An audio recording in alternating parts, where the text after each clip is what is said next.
the next thing may be somehow relevant to the hiring process, like you mentioned. Many people are asking us how the onboarding stage is happening to the newbie. Like, we managed to find the right candidate, lots of interviews. While we see there is a match, we make an offer is accepted. Okay, first day on the project. What may go wrong for developer from the newbie eyes or from newbie perspective, looking at how one is being onboarded? Or maybe you can list down some of the things that are very important for the new person to be given right away. Yeah, that's an interesting question, and I think it really depends from client to client, because I can definitely say what is bad with this stuff.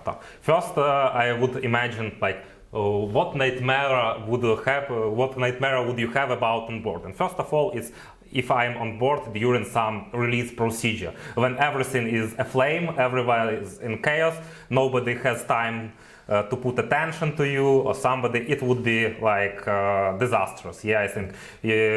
So when a new person is onboarded, you really should pay attention to him or her. Yeah, really try to walk by the hand through the product, through the technologies.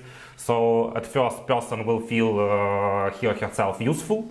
That's very important, and will start to bring value early, and will not feel lost. Yeah.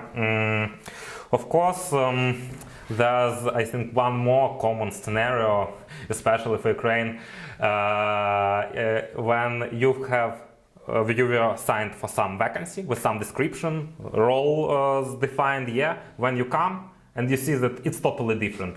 So when you was promised, I don't know, new microservice architecture on the AWS, whatever, yeah, all those buzzwords included, and you come and you should, I don't know, edit XML files to improve some configurations from 1997.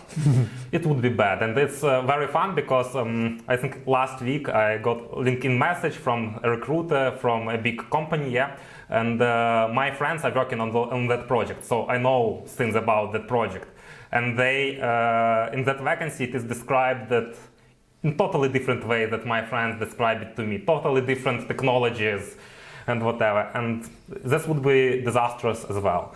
Also, one thing that I would pay attention to is that when I see some blame games at the meetings, I think blame games, this is really the point, like, you see blame games, you run away. You don't finish your, how it's called, probation period, yeah, because first of all, at some point of time, they might blame you, but that's not that important. What's worse is that you can fit into that culture and become a shitty person yourself.